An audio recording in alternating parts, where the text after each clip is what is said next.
Olá, estamos iniciando mais uma edição do TV Brasilagro, programa produzido nos estúdios da STZ TV UHF, canal 59, Sertãozinho, estado de São Paulo. Você pode assistir a íntegra de todos os nossos programas visitando o nosso site www.brasilagro.com.br. No mesmo site você pode se inscrever para receber todos os dias e gratuitamente ao Clipe em Brasilagro, com as notícias nacionais e internacionais de agroenergia, biocombustíveis e energias renováveis. Se você tiver alguma sugestão, converse conosco através do e-mail tv@brasilagro.com.br. Nosso programa também é transmitido em rede nacional através do sistema Agromix. Nós temos a satisfação de recebermos hoje em nossos estúdios como convidado Antônio Donizete Oliveira. Antônio Donizete Oliveira é um pedagogo, ele é um especialista em recrutamento, em formação, em treinamento de pessoal, principalmente de trabalhadores ligados ao setor sucroenergético, embora tenha na sua carteira de clientes também outras empresas, onde se destacam a Ambev e Duratex. Toninho, eu vou chamá-lo já pelo seu nome de guerra, como você é conhecido, porque eu acho que pouca gente lhe chama de Antônio Aparecido Oliveira. Né? Aliás, Antônio Donizete Oliveira. Perfeito. Você é conhecido mesmo com o Toninho da EBA Consultoria. Ok. O nome Antônio Donizete ele vem mais numa condição formal. Eu consegui, durante a minha carreira profissional, fazer com que o meu nome no diminutivo viesse à tona aí, Toninho. E é assim como as pessoas me chamam. Eu entendo que isso é de uma forma muito carinhosa que as pessoas tratam comigo. E eu acabo gostando assim dessa forma porque fico muito mais à vontade para tratar meus negócios. Você fica mais próximo das pessoas. Com certeza. Cria uma intimidade diferente e que isso me dá uma condição de atingir os propósitos com mais facilidade. Há quantos anos, Toninho, você acompanha o setor sucroenergético? Eu tenho uma história interessante nesse segmento, porque logo quando bastante jovem, próximo a 13 anos, eu me ingressei nesse setor, onde eu tive a oportunidade de trabalhar um pouco na área operacional. Entrei muito cedo na área de gestão, primeiro na área de agrícolas. Depois eu me tornei aí quase um especialista nesse segmento, porque eu fui instruir as pessoas, enfim. Eu treinava... Você foi transmitir o conhecimento que você já havia adquirido. Perfeito. Como eu me ingressei muito cedo, então muito cedo também, eu acabei dominando um pouco aí da tecnologia de cana. E aí algumas pessoas que viviam perto de mim entendiam que eu já tinha condição de fazer conhecimento, gerar conhecimento através de informação para as pessoas às quais eu convivia. E aí foi um negócio interessante, porque eu acabei me tornando instrutor de treinamento, onde eu naveguei pelo processo como um todo aí da usina de açúcar como um todo, passando pela agrícola, passando para a administração, passando para a área de gestão, recursos humanos especificamente, até eu atingir aí um nível de coordenação, de executivo desse processo, que eu entendo que é um processo aí bastante significativo para o país nos dias de hoje. E, na verdade, quando a gente olha a cadeia produtiva sucroenergética, ela é uma cadeia que vem sofrendo todo dia algum tipo de mudança, e mudança para melhor. A gente está, na verdade, acompanhando um processo de evolução. Você carrega, então, uma experiência de quase 40 anos nessa cadeia produtiva. O que mudou dessa cadeia quando você iniciou ao momento atual? O que você sentiu de mudança? Ok. Lá naquela época, quando eu falo dos anos 80, quando o agrônomo ele entrou na gestão do agronegócio com uma grade curricular muito técnica, com muito pouca ideia de gestão de pessoas, porque um curso de agronomia ela não tem na grade especificamente a matéria de gestão. Você sai um técnico em agronomia.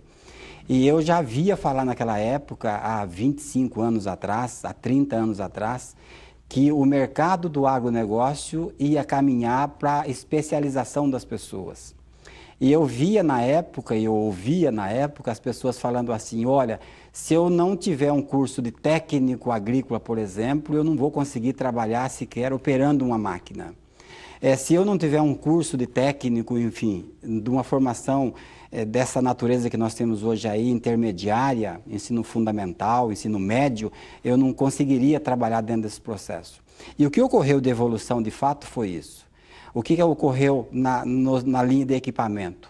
houve uma tecnologia embarcada nos equipamentos, onde você precisa conhecer de forma muito generalizada a questão da eletrônica, eletromecânica, eletrohidráulica, e para entender disso de forma razoável, você precisa ter um conhecimento mínimo básico. E eu diria que nós estamos vivendo essa época hoje. Então, o que muda? Muda que aquele homem daquela época, de repente, não conseguiria dominar com eficácia essa tecnologia de hoje. Hoje, um mecânico, ele sofre as consequências da tecnologia porque não foram todos que conseguiram se desenvolver no que diz respeito aí ao aspecto de educação mesmo, educativo mesmo, para acompanhar isso. Você teve uma experiência também muito rica, muito produtiva, trabalhando durante 2 anos junto à Copersucar. Eu fui uma das pessoas que tive a oportunidade em trabalhar na iniciação dos recursos humanos nos anos 80. Então eu tive todo um complemento de formação. Que até então era um departamento, as usinas tinham um departamento de pessoal. Isso, perfeito. Então, nesse momento aí, a Copersucar desenvolveu um trabalho onde ela criava monitores de treinamento, monitores de RH. E essa ideia de criar esses monitores foi quando começou a alavancar todo o processo do agronegócio para o desenvolvimento humano. A Copersucar teve um grande papel nesse sentido aí, onde deu formação básica para essas pessoas. E eu fui um dos que participei desse processo em Piracicaba, na alavancagem inicial da capacitação de pessoas. Aquela época, Toninho, já se falava em dificuldades de mão de obra, na necessidade realmente de formação de mão de obra? Ou esse projeto da Copersucar parecia mais uma coisa jogada à frente, imaginando que quem sabe a gente possa fazer, que nem tem tantas ideias que aparecem de vez em quando, aí viram até uma espécie de modismo, mas com o tempo acabam mostrando a sua eficácia. A gestão da Copersucar da época, ela era muito visionária, como é hoje, né, nos processos evolutivos aí. E o que ela queria, na verdade, era buscar a otimização dos recursos. Nós tínhamos, naquela época, equipamentos muito mais simples. Nós tínhamos o caminhão lá, o caminhão simples, o trator simples para trabalhar. Mas simples na linguagem de hoje, porque se nós voltarmos no tempo, quando você falava de um trator 80, por exemplo, de um caminhão 80, ou de uma máquina industrial dos anos 80, já tinha uma complexidade muito grande para aquele grau de ensino que nós tínhamos. Então, essa preocupação, eu acho que ela nasceu em função daquela tecnologia simplificada, porém, visualizando alguma coisa mais requentada que nós viveríamos nos anos seguintes.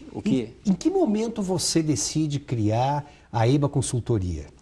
EBA Consultoria foi um fato bastante interessante na minha vida, porque eu vivi muito no meio de consultoria e eu percebia que o modelo de consultoria a qual eu contratava para um grupo empresarial que eu trabalhei por 25 anos, 26 anos, não atendia mais.